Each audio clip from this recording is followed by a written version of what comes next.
हैं देहरादून, जहां पर सीएम पुष्कर सिंह धामी क्या कुछ कह रहे हैं, सुनते हैं। समय से लोग इसका इंतजार करते थे। यहाँ पर हमारे से सबसे सीनियर भगत जी यहाँ बैठे हुए हैं। हमने इस योजना को जन्म दिया था आपने, और क्या उसके बाद आपके सहयोग से धरातल को उतर गई। बहुत लंबे समय से, और मुझे लगता है कि कम से कम 60 साल। हम पैदा भी नहीं हुए थे उससे कई सालों पहले से। आप भी हो गए।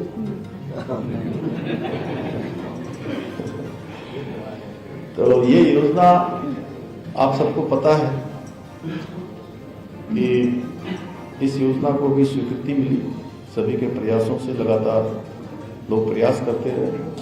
आदरणीय प्रधानमंत्री नरेंद्र मोदी जी के नेतृत्व की सरकार ने इस योजना को भी स्वीकृति प्रदान की। अनेक इसमें कठिनाइयां भी थी तकनीकी रूप से। काफी सारे विभाग इसमें, एनजीटी भी था, वन विभाग भी था, और इस योजना का लाभ जहां तराई भाबर को मिलने वाला है वहीं आसपास के क्षेत्रों को भी मिलने वाला है। और तराई भाबर की ये योजना ये लाइफ लाइन है। सही में पेयजल का जो संकट है, सिंचाई का जो संकट है, वो इससे पूरी तरह से जो है अगले आने वाले कई सालों तक इसका लाभ पूरे क्षेत्रवासियों को मिलने वाला है। इसके साथ ही मैं प्रधानमंत्री जी को धन्यवाद देता हूं इसके लिए, सभी उत्तराखंड वासियों की तरफ से, अपनी तरफ से, कि योजना तेजी से आगे बढ़ रही है। और हमारा प्रयास है कि तय समय सीमा पर ये हमारा प्रोजेक्ट पूरा हो। 4 साल। और इसके साथ ही जल्दी ही हमारा पंतनगर का एयरपोर्ट, उसका लाभ भी इस पूरे रीजन को मिलने वाला है, आसपास के क्षेत्रों को मिलने वाला है। उसकी भी समस्त औपचारिकताएं पूरी हो गई हैं। और 1000 एकड़ लगभग जमीन भारत सरकार के नागरिक जो उड्डयन मंत्रालय है, उस मंत्रालय को राज्य सरकार की तरफ से हस्तांतरित की जा चुकी है। बहुत जल्द उसका भी शिलान्यास हो जाएगा।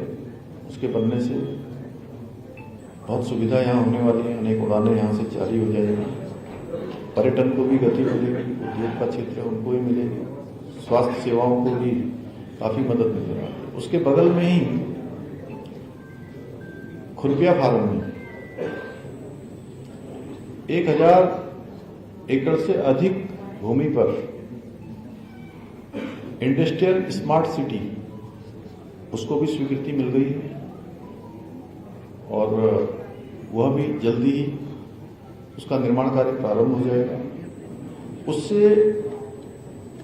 लगभग 50,000 के लगभग युवाओं को सीधे सीधे रोजगार मिलने वाला है। एक बड़ा निवेश उस क्षेत्र में होने वाला है। और उसी के बगल में किच्छा में ही जो एम्स का दूसरा एम्स हमारे राज्य के अंदर, एक एम्स ऋषिकेश में संचालित हो रहा है। दूसरा एम्स भी हमारा वो जल्दी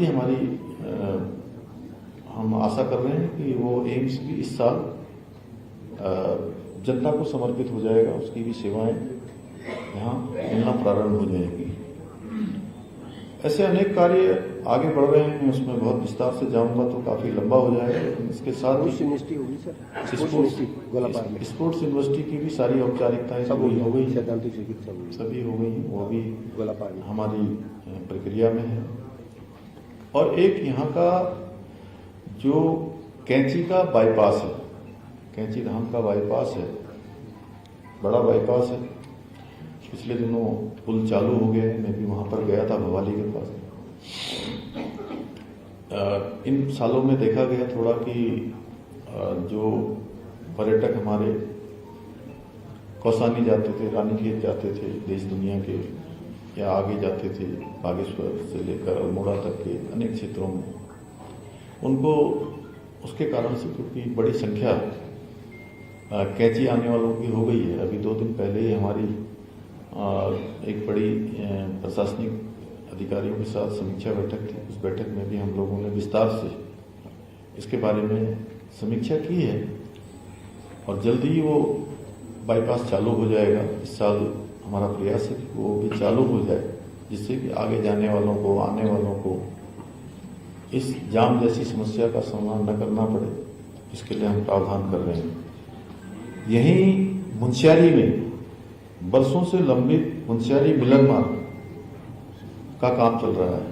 आप सबको पता है, मिलम एशिया का एक सबसे बड़े ग्लेशियरों में से एक ग्लेशियर हमारा मिलम का ग्लेशियर है। मिलम तक रोड पहुंच गई है। सरकार बॉर्डर रोड को लेकर भी बहुत गंभीर है। इस परिप्रेक्ष्य में भी टनकपुर लिपुलेख मार्ग को जहां चालू कर दिया गया है लिपुलेख तक जाने के लिए। आप सबकी जानकारी में होगा कि जो पुराना लिपुलेख और नया लिपुलेख, हालांकि आप लोग रोज लिखते हैं, सब जानकारी आप रखते हैं मुझे, लेकिन फिर भी मैं आपके स्मरण में कर रहा हूं कि कुछ काम ऐसे हुए हैं जिनके बारे में जरूर आप लोगों का स्मरण थोड़ा फिर से ताजा हो जाए कि 5 किलोमीटर की